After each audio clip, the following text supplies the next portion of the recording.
नमस्कार मंडळी, मी अक्षय मोरे मित्रमंडळामध्ये आपलं सहर्ष स्वागत.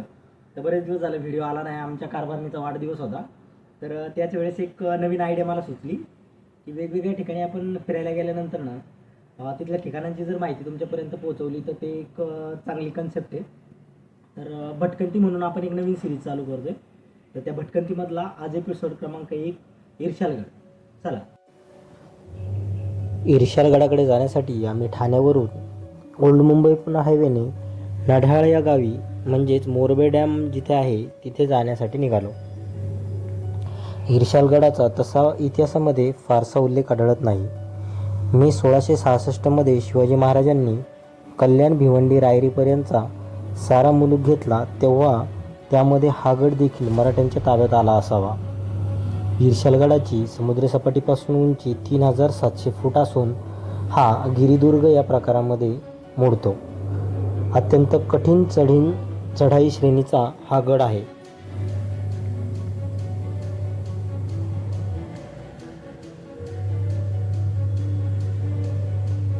नढाळ या गावामध्ये पोहोचल्यानंतर स्थानिक गावकऱ्यांना विचारपूस केल्यानंतर सरळ रस्त्याने आम्ही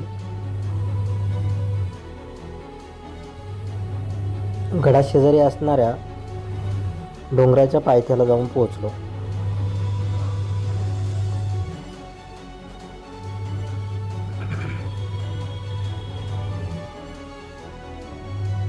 सकाळचे 9 वाजले होते.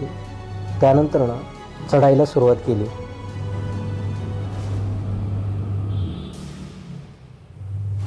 पावसाळा संपायला आणि हिवाळ्याची सुरुवात व्हायला नुकतीच सुरुवात झाली होती.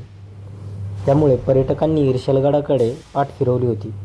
म्हणून स्थानिक लोकांची जी काही खाण्यापिण्यासाठीची दुकानं होती ती सध्या बंदच होती.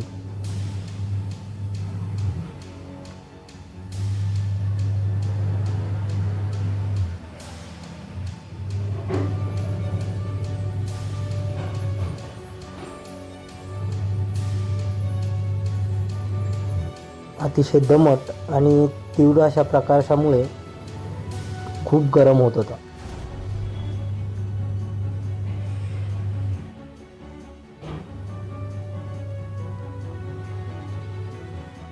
चढण ही सुरुवातीपासूनच आहे, त्याच्यामुळं काही अंतरावरती गेल्यानंतर लगेच दमछाक व्हायला सुरुवात होते.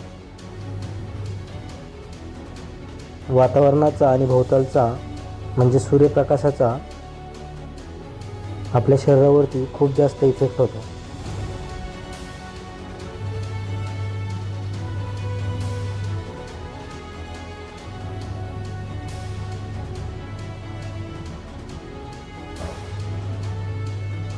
तरी पण आजूबाजूचा हिरवगार परिसर मनाला नवीन चेतना देऊन जातो. सभोवतालच्या भागामध्ये खूप जास्त प्रमाणामध्ये पाऊस पडत असल्याकारणाने बहुतेक इथले सर्व लोक भात शेतीच करतात.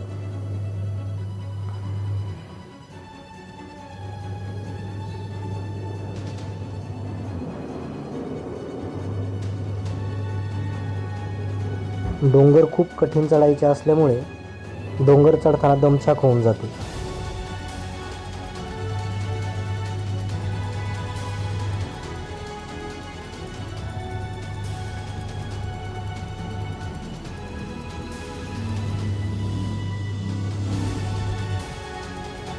पण दररोजच्या कटकटीपासून निसर्गाच्या सानिध्यात आल्यानंतर मनाला वेगळ्याच प्रकारची शांती मिळून जाते.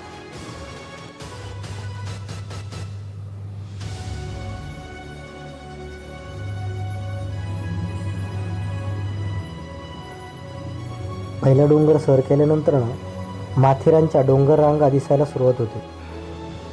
बाकीच्या इतर डोंगरांना किंवा इतर गडांवरती चढताना मध्ये मध्ये सपाट पठार आपल्याला मिळतं. पण इर्शालगड चढत असताना सुरुवातीपासूनच चढणीची चढाई चालू होते.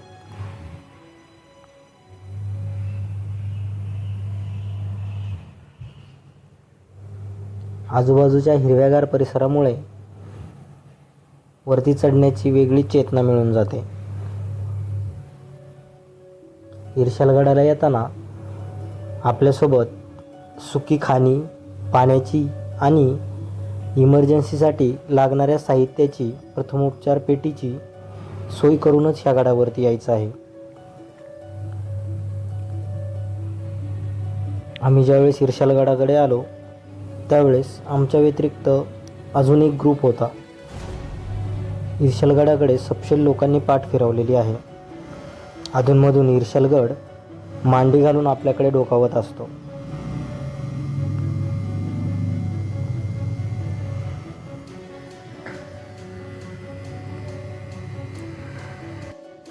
पहिली कठीण चढाई चढल्यानंतर आम्ही एक बंद पडलेल्या दुकानाच्या इथे थोडं विश्रांतीसाठी थांबलो आणि आमच्याकडची जी काही खाणी होती ती खाणी आणि पाणी पिऊन 15-20 मिनटं रेस्ट करून आम्ही आमचा इर्शालगडाकडचा प्रवास पुन्हा एकदा चालू केला.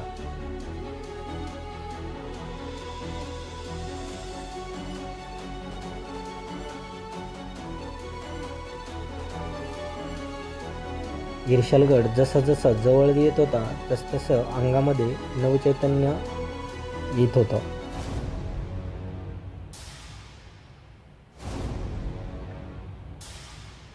उन्हाचा पारा हळूहळू चढत चालला होता आणि ते जाणूनही येत होतं.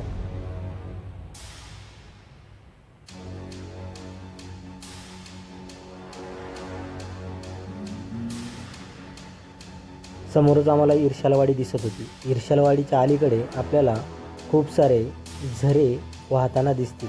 ते झरे पार करून आपल्याला इर्शालवाडीपर्यंत जायचं आहे.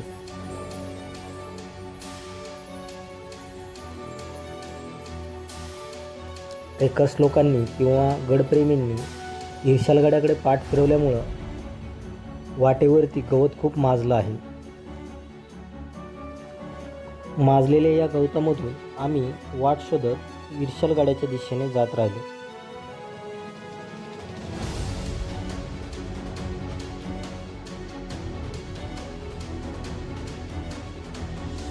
आता इर्शालगड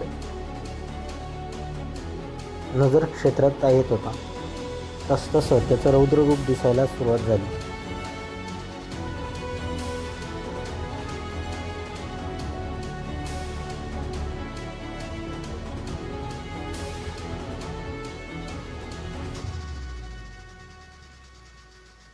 इर्शालवाडीच्या पायथ्याशी आल्यानंतर 2 वाटा फुटतात. एक वाट डावीकडनं इर्शालगडाकडे जाते तर दुसरी वाट इर्शालवाडीकडे जाते. आम्ही उजव्या वाटेने इर्शालवाडीमध्ये जाण्याचा निर्णय घेतला. जुलै 2023 मध्ये जो काही पाऊस पडला त्या पावसामुळे इर्शालवाडी नाहीशी झाली.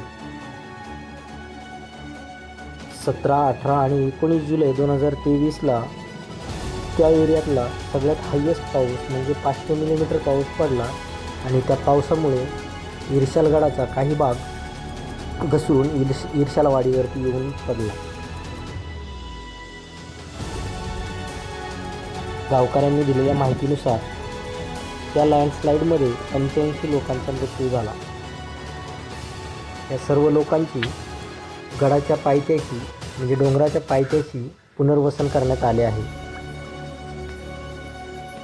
इथून पुढे चालत आल्यानंतर आम्हाला एका देवीचं मंदिर भेटलं.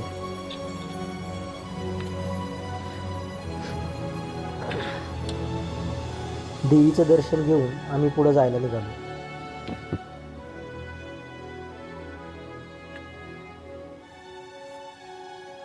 पायवाट एकदम धूसर झालेली आहे. त्याच्यामुळं पायवाट सोडण्यासाठी थोडे प्रयत्न करायला लागतात. पण काही खूप चांगल्या लोकांनी वाटेमध्ये दगड ठेवलेले आहेत खुणा म्हणून. तर त्या खुणांचा पाठलाग करत आम्ही पुढं जात राहिलो.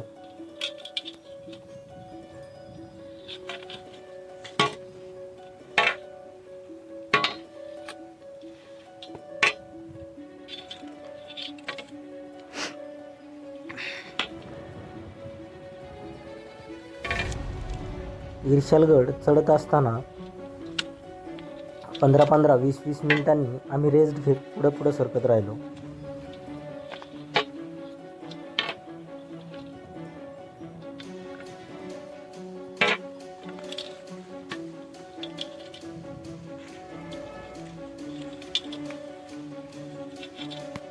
अधूनमधून ईर्षलगडाच्या या भयानक डोंगरामध्ये आपण हरवल्याचा भास होतो.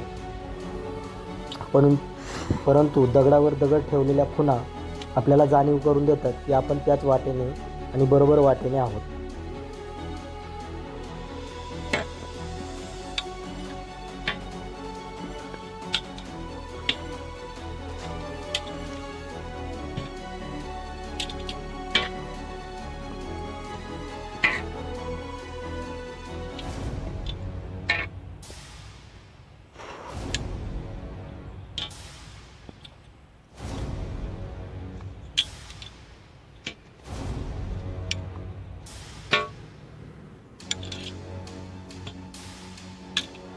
नढाळ गावातले गावकरी देखील आपली जनावरं चारायला इकडे घेऊन येत नसावेत. पुढं आल्यानंतर शासनाने लावलेली एक ईर्षलगडाकडे जाणारी पाटी दिसली. त्याच्या शेजारी येणाऱ्या वाटसरूंसाठी किंवा दुर्ग प्रेमींसाठी आम्ही थोडासा बंधारा बांधून त्यामध्ये पाईप ॲड करून पाणी बाटलीमध्ये गोळा करता येईल अशा पद्धतीची सोय करून पुढे निघून गेलो.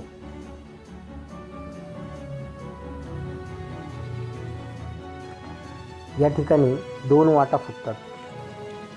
एक वाट तुम्हाला डाव्या बाजूने चुकीच्या दिशेने घेऊन जाते, तर उजवी वाट ही वर असणाऱ्या उंच डोंगरावरती दगडांपर्यंत घेऊन जाते.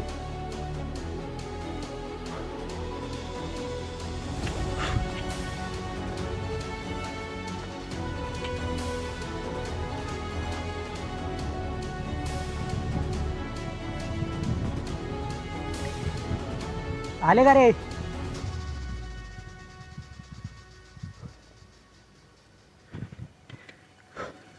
बऱ्याच लोकांची या ठिकाणी चुकामुक होते.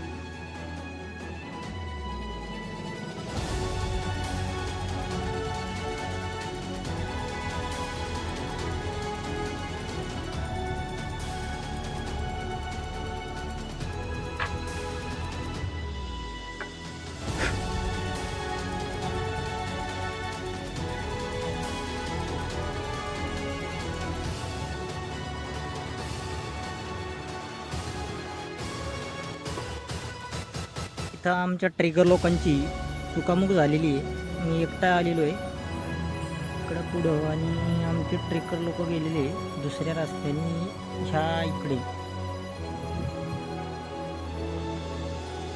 तुम्ही काळजी घ्यायची. हा जो काही छोटा डॅम दिसतोय आपल्याला समोर, त्याच्याच समोरून आपल्याला इकडे यायचं आहे.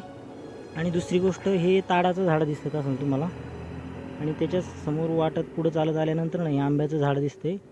ती वाट सरळ इथं येते आणि इथं आल्यानंतर ह्या पॉईंटपासून तुम्हाला इकडनं इथं 2-3 दगडी ठेवलेल्या आहेत, त्या दगडीने वाटेने तुम्हाला इकडे यायचं आहे.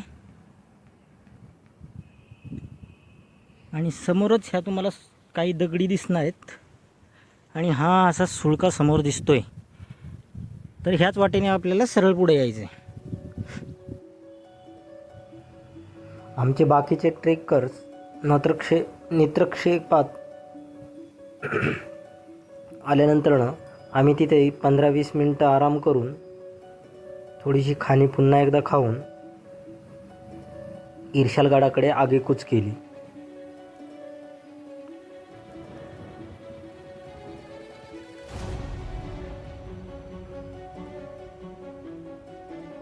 का कोणास ठाऊक इतर व्हिडिओमध्ये 1 तासाची ट्रेक सांगत असताना आम्हाला 2 ते 2.5 तास लागले. मे बी या सगळ्यांवरती डोक्यावरती असणाऱ्या सूर्याचाही खूप मोठा हात असावा, परंतु तुम्ही देखील कमीत कमी 2 तासांचा ट्रेक असल्याचा अंदाज घेऊन त्यानुसार खाणी आणि इमर्जन्सीसाठी लागणारे साहित्य सोबत ठेवावे. आराम करून आम्ही पुढे जाऊ लागलो.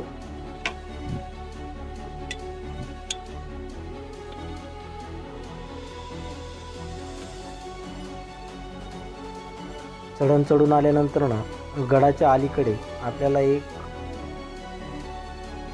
उभा असा खांब दिसेल. आत्ताशी आपण खांबाजवळ पोहोचलो म्हणजे गडाच्या पायथ्याला पोहोचलो असं समजून घ्यावं. खांबाच्या समोरच इर्शालगडाकडे जाणारा बोर्ड आपल्याला दिसेल. बोर्डवरती दोन्ही डिरेक्शन दाखवल्या कारणाने आपण उजवीकडे न जाता डाव्या साईडने जायचं आहे.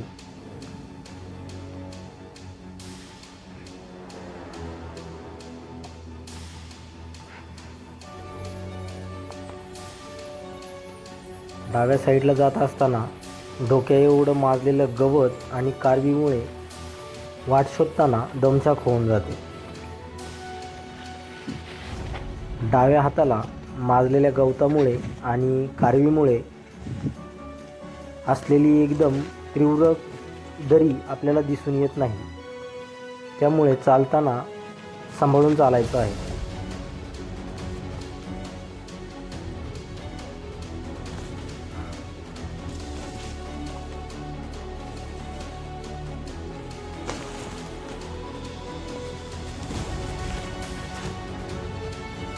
आम्ही पुढं चालत आल्यानंतर ना आमच्या असं लक्षात आलं की डोंगराचा एक भला मोठा दगडाचा तुकडा खाली घसरून पडलेला आहे आणि त्याने चांगल्यापैकी पुढं जाणारी वाट अडवून ठेवली आहे.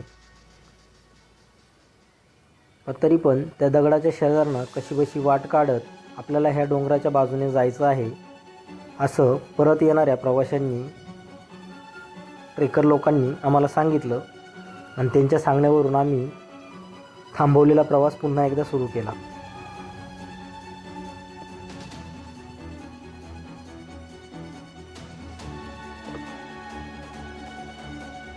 नऊ वाजता चालू केलेला आम्ही प्रवास वरती पोहोचेपर्यंत आम्हाला 12 वाजले. डाव्या साईडला तर अजिबात नको बघूस.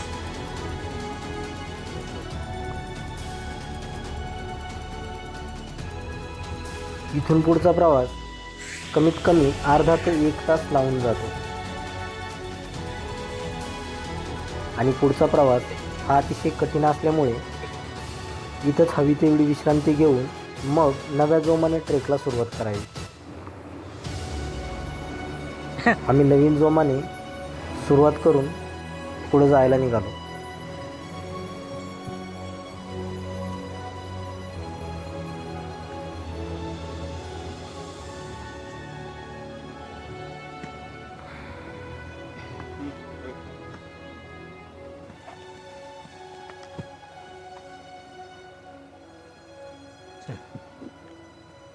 धुसर पडत चाललेली पायवाट वारंवार आम्ही बरोबर रस्त्याने आहोत याची आठवण करून देत होती.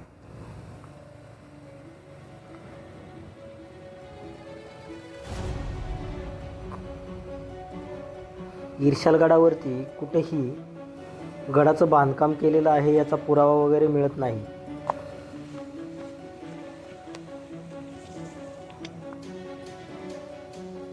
इर्शालगडावरती आपल्याला एक नैसर्गिक निळडे पाहायला मिळतं. वाटेतच चालताना इर्शालगडाकडे जाण्यासाठीचा बोर्ड आम्हाला दिसला आणि तिथून सरळ स्ट्रेट चढाई चालू केली. आम्हाला मिळालेल्या माहितीनुसार हा सोप्या क्षणी मोडणारा ट्रेक होता, म्हणून आम्ही सोबत कुठलेच इक्विपमेंट न घेता हुशारीने तसंच निघून आलो. पुढे आल्यानंतर काही दुर्गप्रेमींनी या ठिकाणी दोऱ्या, रस्ते वगैरे बांधून ठेवलेले आहेत. त्याच्या आधारे आम्ही वरती असलेल्या पाण्याच्या टाक्यापर्यंत जाऊन पोहोचलो. इथं आपल्याला पाण्याचं टाकं दिसते. पाण्याच्या टाक्यापासून उजवीकडेच रस्सी धरून वरती आल्यानंतर डावीकडेच एक ईर्षाई देवीचं मंदिर आहे. देवीला नमस्कार करून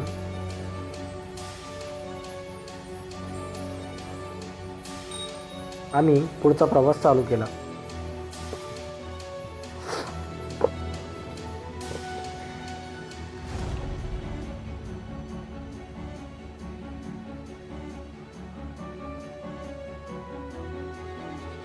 पुढं आल्यानंतर आपल्याला एका लोखंडी शिडीवरून वरती जायचं आहे. शिडी ही व्यवस्थित स्टेबल केलेली नाही आहे, ती कंटिन्युअसली हालत राहते. तर काळजीपूर्वक आपण वरती जाणार आहोत. वरती पोहोचल्यानंतर काही मुलं नेड्याच्या तिथं बसलेली म्हणून मला तो व्हिडिओ काढता आला नाही. परंतु वरती पोहोचल्यानंतर जे काय अतुलनीय अद्वितीय असं सह्याद्रीचं वातावरण होतं, इर्शालगडाच्या भोवतालचं वातावरण होतं, ते मनाला खूप मोहक होतं. समोरच असलेला सुळका आणि तिथेच आपला इर्शालगडाचा शेवट होतो.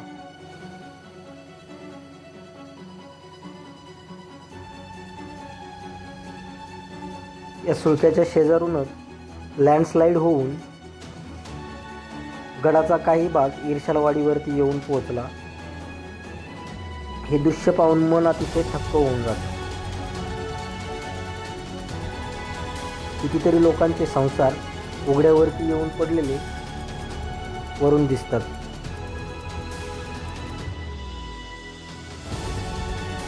अशा प्रकारे इर्शालगडाचा ट्रेक पूर्ण झाला. तासभर विश्रांती घेऊन आम्ही परतीचा प्रवास सुरू केला.